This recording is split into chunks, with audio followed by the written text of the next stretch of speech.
देखिए, आज के इस वीडियो में बात करेंगे मॉडर्न हिस्ट्री का सेकंड पार्ट। मैंने फर्स्ट पार्ट तक आपको अच्छे से करीब 1 घंटे का वीडियो था, वो मैंने दिया था। और आज हम बाकी के बचे हुए चीज़ों को देखने वाले हैं। तो इस वीडियो को एंड तक देखिए और इसमें बाकी के जो बचे हुए पॉइंट्स हैं, सब कुछ हम कवर करेंगे, जो कि आपके पेपर के लिए इम्पोर्टेंट रहने वाला है। तो चलिए फिर फटाफट स्टार्ट करते हैं और देखते हैं आज क्या-क्या चीज़ें हमें देखना है। तो सबसे पहला टॉपिक आता है कि भारत के महान शहीद। तो स्टार्ट करते हैं। सबसे पहला पॉइंट है कि खुदीराम बोस। इनको 1908 में जो कि सेशन जज किंग्सफोर्ड की गाड़ी पर बम फेंकने के कारण बेड़ी रेलवे स्टेशन पर गिरफ्तार किया गया और 11 अगस्त 1908 को इनको फांसी दी गई थी। सेकेंड पॉइंट आता है राजेंद्र लाहिड़ी, जो कि दक्षिणेश्वर बम कांड तथा काकोरी डाक गाड़ी डकैती कांड में सिलसिले में इनको गिरफ्तार किया गया था। 17 दिसंबर 1907 को गोंडा के जेल में इन्हें फांसी दी गई थी। रामप्रसाद बिस्मिल मैनपुरी षड्यंत्र और काकोरी कांड का योजनाकार इन्हें माना जाता है और इसी कांड में बंदी बनाया गया। 19 दिसंबर 1927 को गोरखपुर जेल में इन्हें फांसी दी गई थी। अशफाक उल्ला खान 19 अगस्त 1925 को काकोरी जो कि डकैती केस के अभियोग में इन्हें बंदी बनाया गया और 19 दिसंबर 27 को फैजाबाद जेल में इन्हें फांसी दी गई थी। फिर आते हैं उधम सिंह। 13 मार्च 1940 को सर माइकल ओ डायर को कैंगस्टन हॉल लंदन में गोली मारने के कारण इन्हें गिरफ्तार किया गया। 31 जुलाई 1940 को पेंटनविले जेल में इन्हें फांसी दी गई थी। इनका जो संबंध था माइकल ओडायर का, वो आप जानते हैं, जलियांवाला बाग हत्याकांड से इनका संबंध था। इन्हें बाद में उधम सिंह ने गोली मारा। नेक्स्ट आता है कि भगत सिंह। ध्यान दीजिए कि भगत सिंह सैंडर्स की हत्या तथा 8 अप्रैल 1929 को केंद्रीय विधानसभा, जो आज लोकसभा है, बम फेंकने के सिलसिले में इन्हें गिरफ्तार किया गया और सैंडर्स की हत्या के केस में मौत की सजा सुनाई गई तथा 23 मार्च 1931 को फांसी पर चढ़कर शहीद हो गए। फिर इसके बाद नेक्स्ट पॉइंट आता है सुखदेव। भगत सिंह, सुखदेव और राजगुरु हैं, इन तीनों लोगों को एक साथ फांसी दी गई थी 23 मार्च 1931, 23 मार्च 1931। ध्यान रखिएगा, सैंडर्स की हत्या केस की मौत की सजा हुई और 15 अप्रैल 1929 को ये गिरफ्तार हुए। फिर राजगुरु हैं 27 दिसंबर 1928 को 17 दिसंबर 1928 को सैंडर्स की हत्या में भाग लेने के कारण 30 दिसंबर 1929 को पुणे में एक मोटर गैराज में गिरफ्तार किए गए। ठीक है, और 3 लोगों को एक साथ यहाँ पे फांसी दी जाती है। फिर आते हैं बटुकेश्वर दत्त। भगत सिंह के साथ केंद्रीय असेंबली में बम फेंकने के आरोप में इन्हें गिरफ्तार किया गया और आजीवन कारावास का दंड इन्हें दिया गया। नेक्स्ट है चंद्रशेखर आजाद। काकोरी जो कि डकैती के केस में अभियुक्त व अंग्रेजी सरकार के इन्हें जिंदा या मुर्दा पकड़ने के लिए 30,000 रुपये पुरस्कार की घोषणा की गई थी। 27 फरवरी 1931 को अल्फ्रेड पार्क इलाहाबाद में ये जो कि खुद से गोली मार करके शहीद हो गए थे, अंग्रेजों के हाथ में नहीं आए थे। नेक्स्ट है कि मास्टर अमित चंद। दिल्ली षड्यंत्र के प्रमुख क्रांतिकारी अमित चंद फरवरी 1914 में वायसराय लॉर्ड हार्डिंग की हत्या करने के आरोप में इन्हें बंदी बनाया गया। 8 मई 1915 को 4 साथियों के साथ इन्हें फांसी दी गई थी। ठीक है, अवध बिहारी बोस। दिल्ली षड्यंत्र केस और लाहौर बम कांड के आरोप में इन्हें 1914 में गिरफ्तार किया गया। 1915 में इन्हें फांसी की सजा दी जाती है। फिर आते हैं दामोदर चापेकर, जो कि 22 जून 1897 को फ्लैग कमिश्नर रैंड और लेफ्टिनेंट एयरस्टन की हत्या के सिलसिले में अपने भाइयों के साथ गिरफ्तार हुए और बाद में 18 अप्रैल 1898 को फांसी के तख्ते पर चढ़कर शहीद हो गए। अब इसके बाद हम आगे की तरफ बढ़ते हैं। नेक्स्ट है मदन लाल ढींगरा। इनका नाम हमेशा पेपर में देखने को मिलता है। कर्नल विलियम जो कि कर्जन वाइली की हत्या के कारण इनको गिरफ्तार किया गया। प्रश्न यही पूछा था कि कर्जन वाइली की हत्या किसने की थी, तो मदन लाल ढींगरा। ठीक है, 16 अगस्त 1909 को इन्हें फांसी की सजा दी गई थी। वासुदेव बलवंत फड़के। एक सशस्त्र सेना बनाकर के ब्रिटिश सरकार का विद्रोह करने के कारण 21 जुलाई 1879 को इन्हें गिरफ्तार किया गया। काला पानी की सजा के सिलसिले में अदन में आमरण अनशन करके 17 फरवरी 1883 को प्राण त्याग दिए थे। फिर है करतार सिंह सरावा। गदर पार्टी के सक्रिय कार्यकर्ता और लाहौर सैनिक षड्यंत्र में की नेता की हैसियत से इन्हें गिरफ्तार किया गया। 16 नवंबर 1915 को फांसी के तख्ते पर झूलते हुए शहीद हो गए।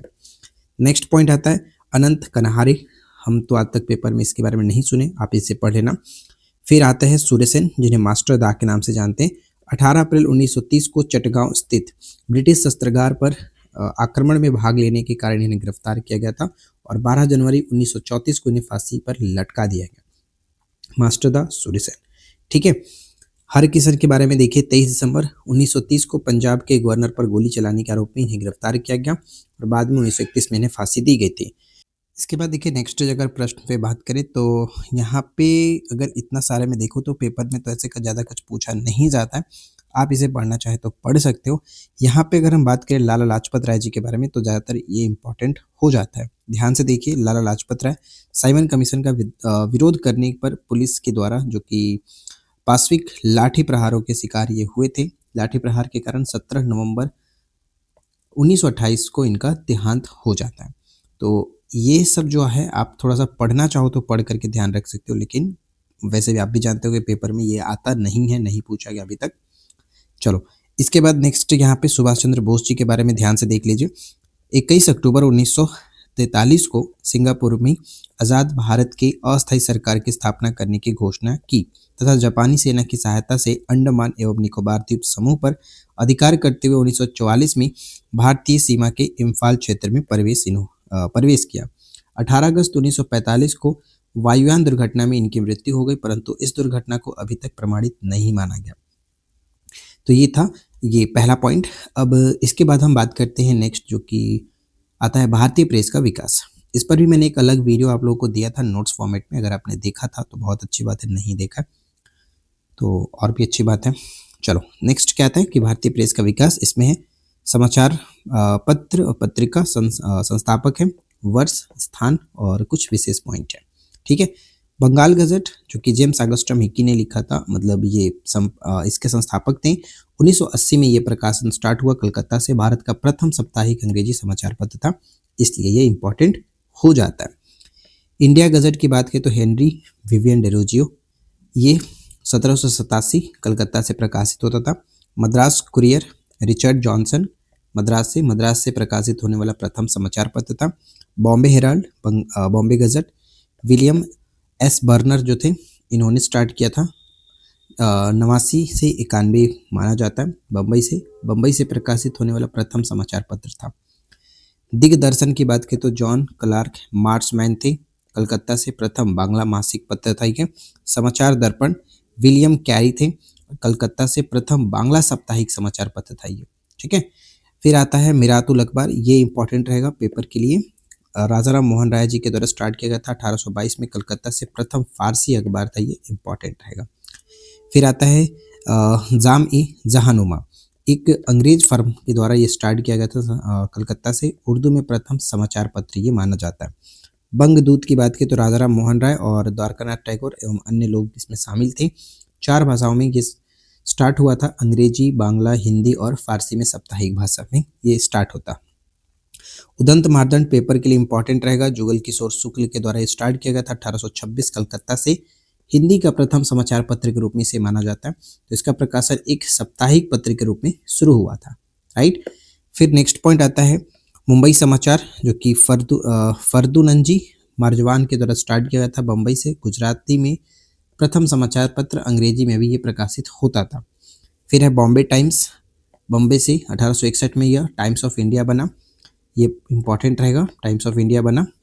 फिर आता है रस्त गुफ्तार, ये पेपर में ऑलरेडी पूछा जा चुका आपका, दादा भाई नौरोजी ने स्टार्ट किया था 1891 बम्बई से, एक गुजराती पासचिक के रूप में। हिंदू पैट्रियाट गिरीश चंद्र घोष, बाद में हरीश चंद्र मुखर्जी इसके मालिक एवं संपादक बने, कलकत्ता से स्टार्ट होता था।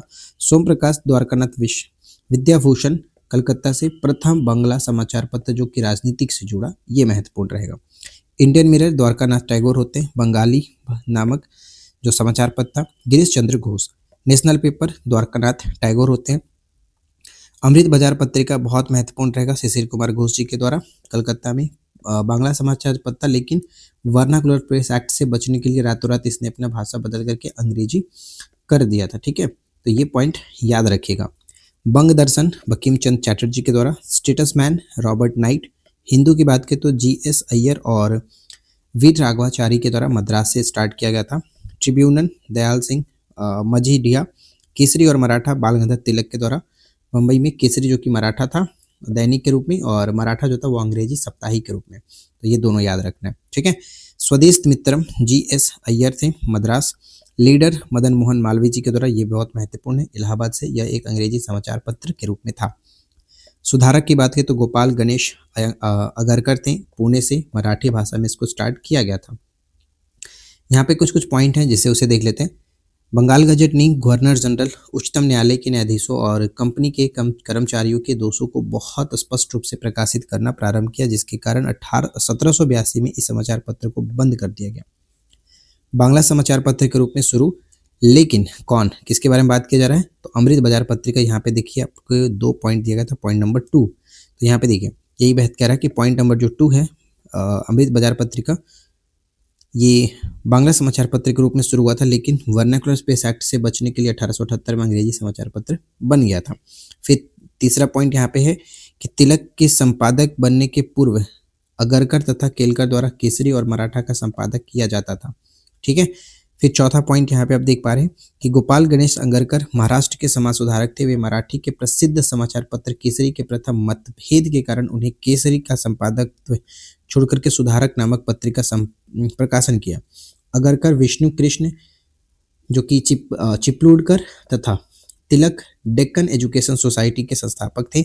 यह फर्ग्यूसन कॉलेज के सह संस्थापक थे तथा फर्ग्यूसन कॉलेज के प्रथम प्रधानाचार्य भी थे। ठीक है। इसके बाद अगर हम आगे बढ़ें तो भारत में सर्वप्रथम प्रेस की स्थापना 1550 में पुर्तगालियों ने, और यहाँ पे एक पॉइंट और है कि 1557 में गोवा के ईसाई पादरियों के द्वारा प्रथम पुस्तक प्रकाशित की गई। 1883 में सुरेंद्रनाथ बनर्जी देश के ऐसे प्रथम पत्रकार बने जिन्हें कारावास की सजा दी गई। तो ये भी पेपर में कई बार पूछा गया, तो इसे याद रख लीजिएगा। पुर्तगालियों ने 1550 और ईस्ट इंडिया कंपनी ने 1684 में भारत में प्रिंटिंग प्रेस की शुरुआत की थी। अब नेक्स्ट यहाँ पे आता है जो कि कांग्रेस का अधिवेशन। तो ये इस पर भी मैंने अलग वीडियो बनाया हुआ है, अगर आपने वो नहीं देखा नोट्स वाला तो ज़रूर देख लीजिएगा। पहला अधिवेशन स्टार्ट होता है 1885, बम्बई, भूमेश चंद्र बैनर्जी अध्यक्ष थे, 72 प्रतिनिधियों ने भाग लिया था।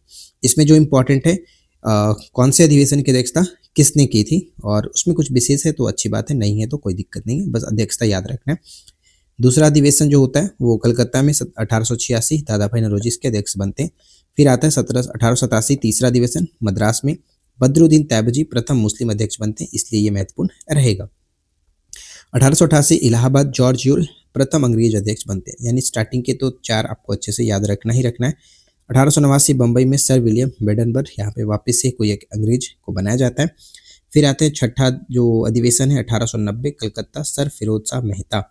ठीक है, फिरोज शाह मेहता। कई बार ऐसा भी होता है कि पूछा जाता है कि निम्नलिखित में से कौन जो कि कांग्रेस के अध्यक्ष कभी नहीं थे, तो आपको यहाँ पे अध्यक्ष जो थे कभी कभी बने हैं उनके नाम को ध्यान में रखना है। तो इस टाइप के प्रश्न आप आसानी से सॉल्व कर सकते हो, राइट। फिर आता है 1891 में नागपुर अधिवेशन, तो पी आनंद चार्लू थे। अब यहाँ पे देखिए जो महत्वपूर्ण है उनके बारे में मैं बात कर लेता हूँ।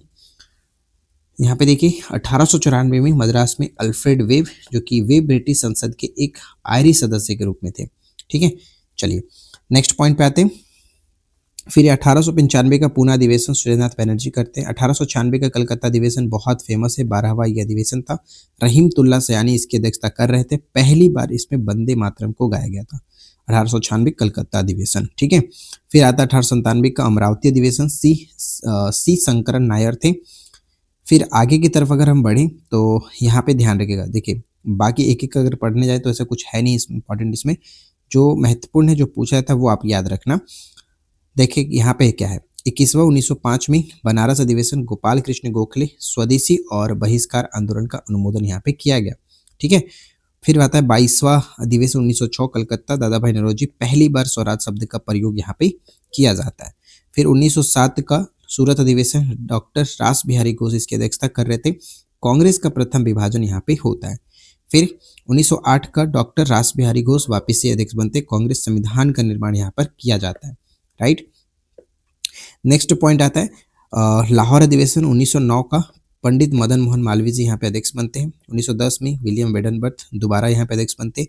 फिर आता है 1911 का कलकत्ता अधिवेशन, इंपॉर्टेंट है, पंडित विश्व नारायण धर जहाँ की अध्यक्षता करते, पहली बार जो कि राष्ट्रीय गान जन गण मन को यहाँ पे गाया गया था। ठीक है, 1896 का कलकत्ता अधिवेशन याद रखिएगा, रहीमतुल्ला सयानी, वहाँ पे पहली बार वंदे मातरम को गाया गया। और 1911 का कलकत्ता अधिवेशन, दोनों कलकत्ता ही था, यहाँ पे ये याद रखना है कि कौन अध्यक्ष थे, पंडित विश्व नारायण धर। ठीक है, नेक्स्ट है 1912 का बांकीपुर अधिवेशन, आर एन मधुलकर थे। फिर कराची अधिवेशन याद रखिए, नवाब सैयद मोहम्मद बहादुर, महत्वपूर्ण नहीं है। इसके बाद आगे की तरफ बढ़ते हैं। बम्बई में 1915 का बम्बई, सर सत्येंद्र प्रसन्न सिन्हा, लॉर्ड वेलिंगटन ने इसमें भाग लिया था।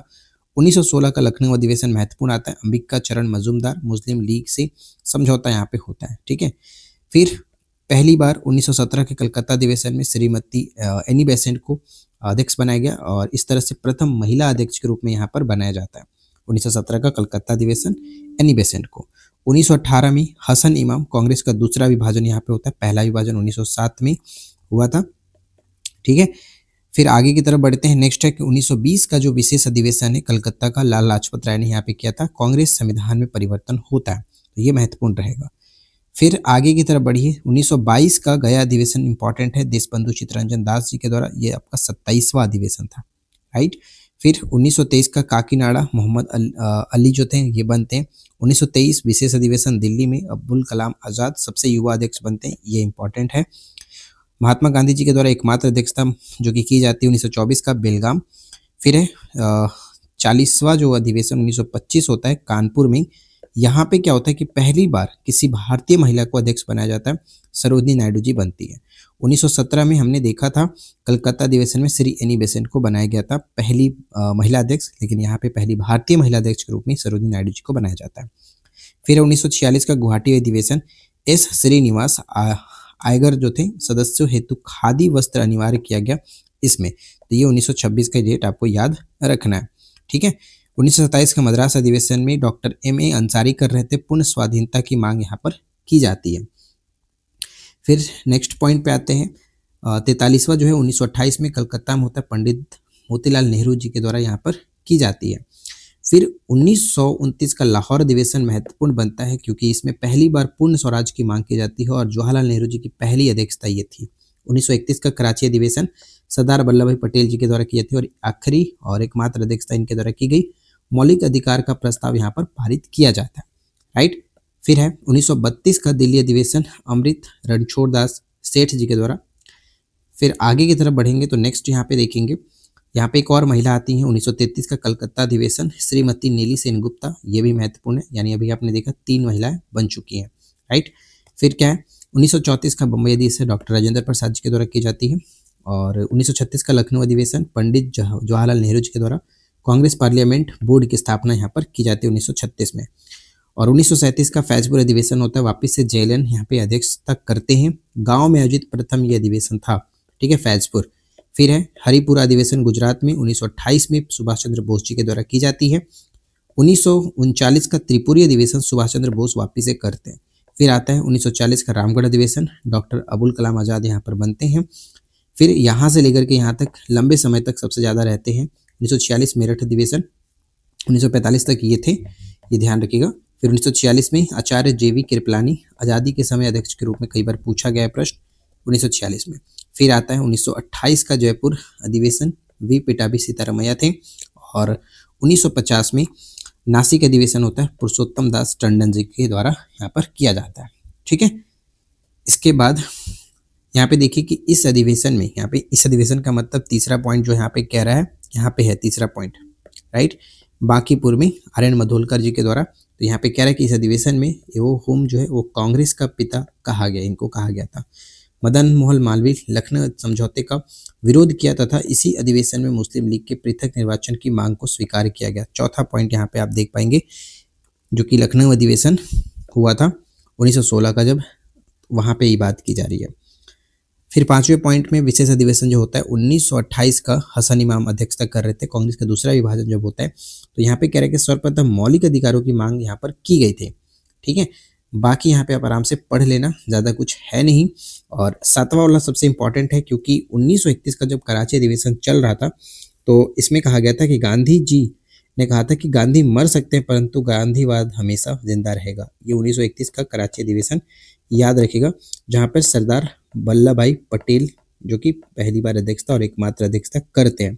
ठीक है, देखिए कांग्रेस अधिवेशन से संबंधित कुछ अन्य तथ्य के बारे में बात की तो पहली बार महिलाओं ने कांग्रेस के 1889 बम्बई अधिवेशन में भाग लिया। बिल्कुल सही है। प्रथम महिला जिसने कांग्रेस अधिवेशन को संबोधित किया कदम्बिनी गांगुली थे, कलकत्ता 1890 में। कांग्रेस के अंग्रेज अध्यक्ष के रूप में जॉर्ज यूल को माना जाता है, इलाहाबाद 1888, विलियम वेडनवर्थ 1889, इलाहाबाद, ये दो अध्यक्षता करते हैं 1910 में। फिर Alfred web Madras 1894, Henry cotton Bombay 1904 में। 1935 के कांग्रेस का कोई अधिवेशन नहीं हुआ था और डॉक्टर राजेंद्र प्रसाद जो है 1947 में दिल्ली में हुए विशेष अधिवेशन की अध्यक्षता कर रहे थे, तो ये भी एक महत्वपूर्ण पॉइंट बन जाता है। इसके बाद नेक्स्ट आता है ब्रिटिश कालीन आयोग और समितियां। तो इससे भी कई सारे प्रश्न पूछे जाते हैं, तो ध्यान से इस वीडियो को एंड तक अभी देखिए। पहला पॉइंट आता है इनाम आयोग। 1852 में इसको गठित किया गया था, इनाम इसके अध्यक्ष थे और डलहौजी के समय में ये गठित हुआ था। भूमि संबंधी विवेचना के लिए इसे बनाया गया था, इसका उद्देश्य ये था। ठीक है। सेकंड आता है दुर्भिक्ष आयोग। 1880 में रिचर्ड स्ट्रेची लिटन यहाँ पे गवर्नर जनरल थे। अकाल निवारण हेतु इस पर विचार करने के लिए इसे बनाया गया। हंटर आयोग 1892 विलियम हंटर की अध्यक्षता में इसे बनाया गया था। लॉर्ड रिपन के समय में शिक्षा का विकास के संदर्भ में ये था। ठीक है। फिर आता है एचिंसन आयोग 1886, चार्ल्स एचिंसन डफरिन के समय में नागरिक सेवा में भारतीयों की संख्या में वृद्धि पर विचार करने के उद्देश्य से ये बनाया गया था। अफीम आयोग 1893 लैंसडाउन के संबंध में अफीम सेवन को रोकने हेतु बनाया गया था। हरसेल समिति 1893 हरसेल के समय में लैंसडाउन यहाँ पे जो कि समय थे और टकसाल संबंधी सुझावों के संदर्भ में ये था। फिर आता है दुर्भिक्ष आयोग 1898 जेम्स लॉयल के समय में एलिंगन जो कि थे गवर्नर जनरल उस वक्त थे और प्रथम दुर्भिक्ष आयोग की रिपोर्ट पर विचार करने के उद्देश्य से यह बनाया गया था वापस से। फिर नेक्स्ट अगर हम बात करें, फिर आता है सिंचाई आयोग 1901 में स्कॉट जो थे वो अध्यक्ष थे, कर्जन के समय से बनाया गया था, सिंचाई में सुधार हेतु वित्तीय विचार करने के उद्देश्य से। विश्वविद्यालय आयोग आता है 1902 में, थॉमस रेले की अध्यक्षता में, कर्जन यहाँ पे गवर्नर जनरल थे और भारतीय विश्वविद्यालय पर उसकी स्थिति पर विचार करने के उद्देश्य से इसको बनाया गया था। फ्रेजर आयोग पूछा गया था प्रीवियस में 1902 में, फ्रेजर जो कि अध्यक्ष थे कर्जन के समय में बना था, पुलिस की कार्य पद्धति पर विचार करने के उद्देश्य से इसको बनाया गया।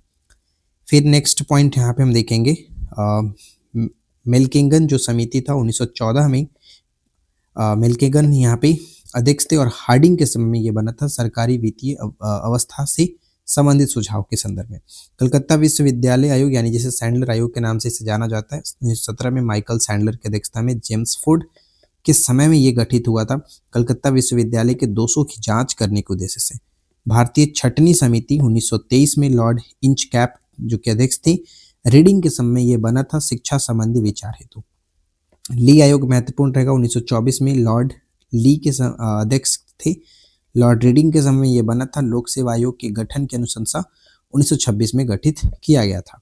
फिर आता है सैंडहर्ट समिति 1925 में, एंड्रयू स्किन और रीडिंग के समय में बना था भारतीय सेना का भारतीयकरण पर विचार करने के उद्देश्य से। फिर नेक्स्ट पॉइंट देखते हैं बटलर समिति 1927 में, हरकोट थे यहाँ पे अध्यक्ष और इरविन के समय में बना था। नेक्स्ट पॉइंट पे आते हैं साइमन आयोग। ध्यान रखिएगा साइमन आयोग 1927 में जॉन साइमन और इरविन के समय में ये था। 1919 के अधिनियम की समीक्षा हेतु साइमन कमीशन का गठन किया गया था।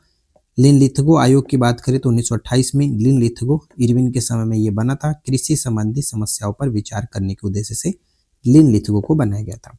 विटली आयोग की बात करें 1928 में गठन किया गया और इरविन के समय में बने थे, श्रमिकों की स्थिति पर विचार करने के उद्देश्य से।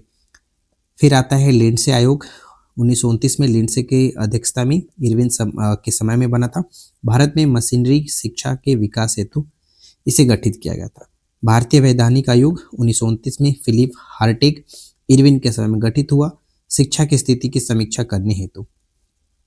फिर नेक्स्ट पॉइंट है स्प्रू समिति 1934 में, तेज बहादुर स्प्रू की अध्यक्षता में ये गठित हुआ था, वेलिंगटन जो कि गवर्नर जनरल थे। और नेक्स्ट यहाँ पे बेरोजगारी की समस्या की समीक्षा करने हेतु स्प्रू समिति का गठन किया गया था। नेक्स्ट पॉइंट आता है कि राष्ट्रीय योजना समिति 1938 में जवाहरलाल नेहरू की अध्यक्षता में ये गठित हुआ, लिनलिथगो के समय में आर्थिक योजना इसका उद्देश्य था। क्रिप्स आयोग 1942 में स्टेफोर्ड क्रिप्स की अध्यक्षता में, लिनलिथगो के समय में भारत की राजनीतिक गतिरोध दूर करने के उद्देश्य से क्रिप्स आयोग के गठन किया गया था 1942 में। कैबिनेट आयोग 1946 में पैथिक लॉरेंस की अध्यक्षता में वेवेल जो कि यहाँ पे कह सकते गवर्नर जनरल थे, भारतीयों को सत्ता हस्तांतरित करने पर विचार करने हेतु ये गठित किया गया था कैबिनेट आयोग। फिर नेक्स्ट आता है सार्जेंट आयोग 1944 में। जॉन सार्जेंट की अध्यक्षता में लॉर्ड वेवेल उस वक्त गवर्नर जनरल थे, शिक्षा के विकास हेतु इसे गठित किया गया था।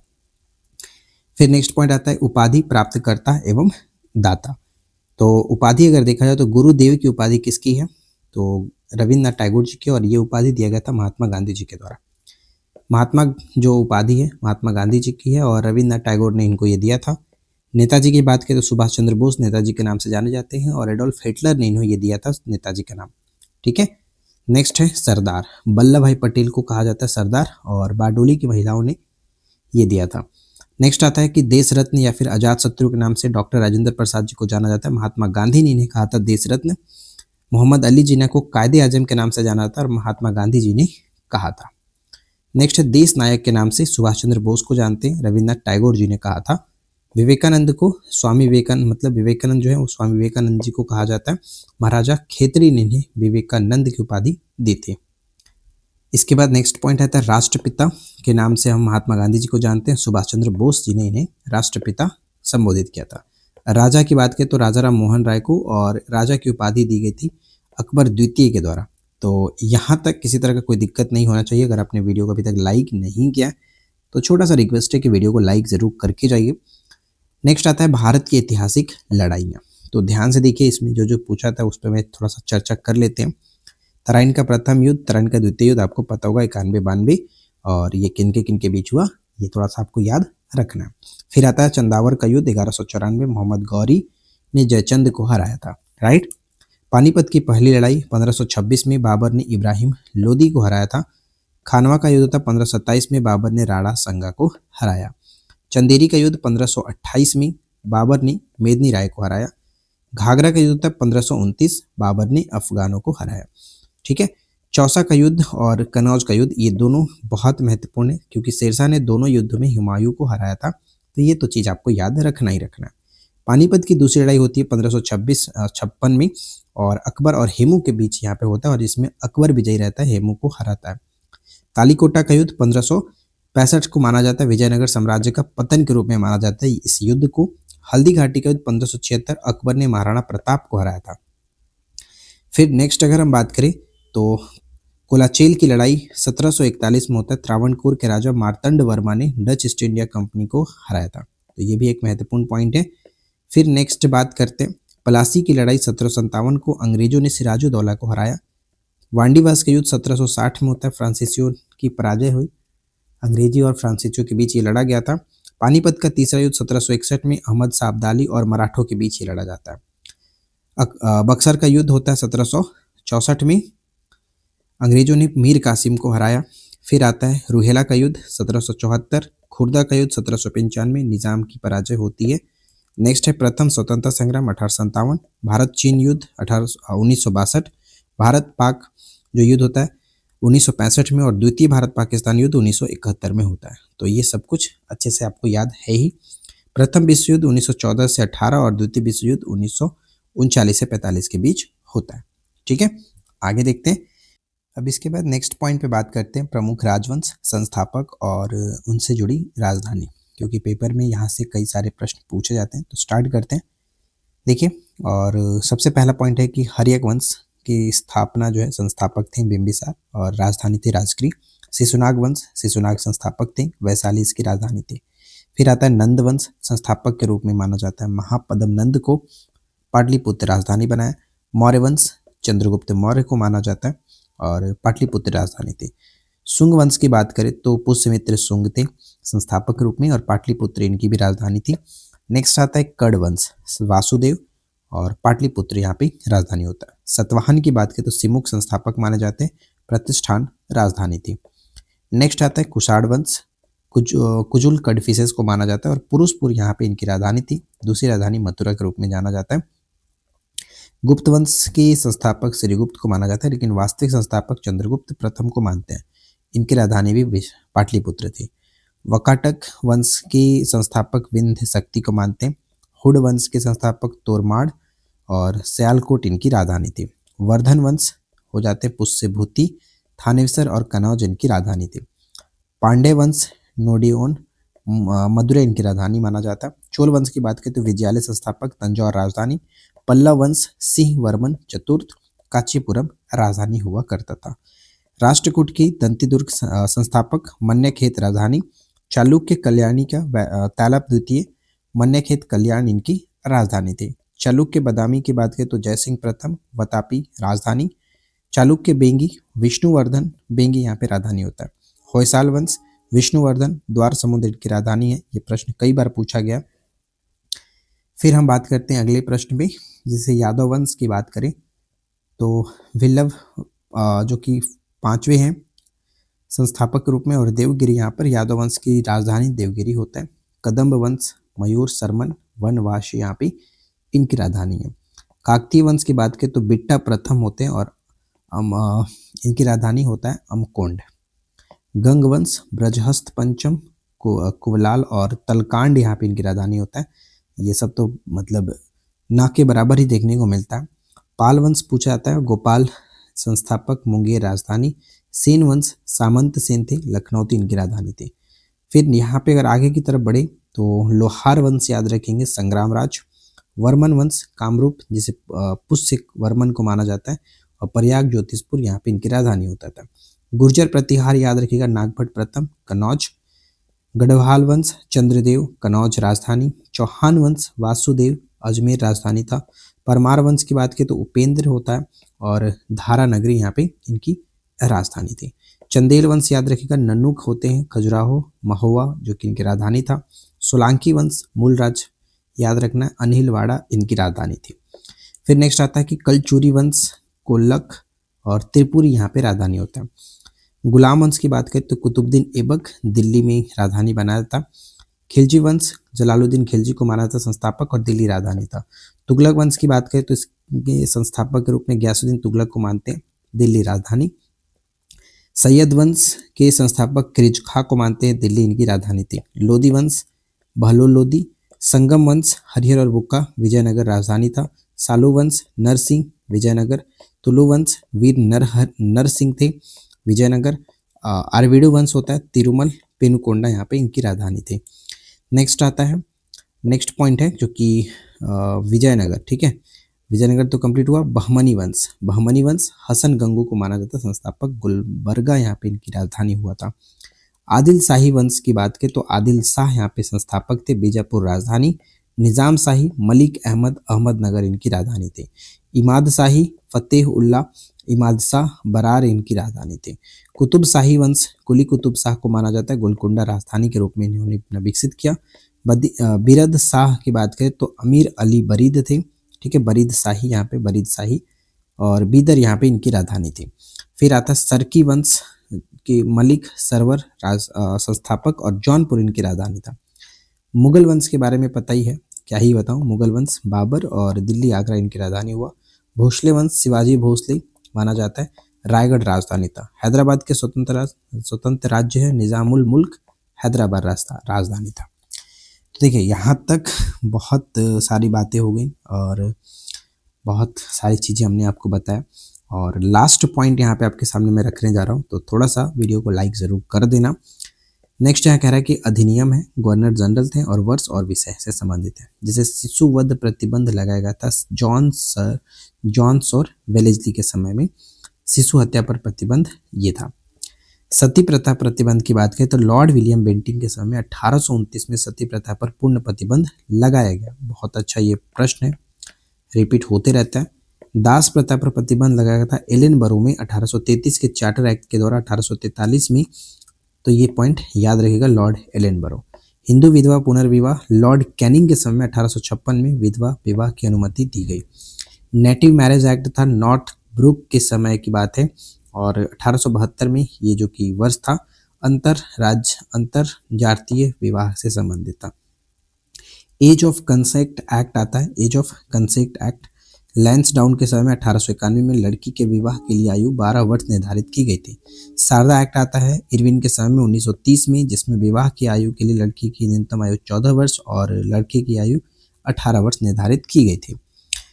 कुल मिलाकर देखा जाए तो मॉडर्न हिस्ट्री आपका यहाँ पर एंड होता है और सब कुछ मैंने आपके सामने रखा। अगर आपको ये वीडियो ज़रा सा भी लगे कि हेल्पफुल रहा है तो प्लीज़ वीडियो को लाइक ज़रूर करके जाना और इस वीडियो को अपने फ्रेंड के साथ जितना हो सके प्लीज़ शेयर कर दीजिएगा अपने ग्रुप्स में, अपने सर्कल में।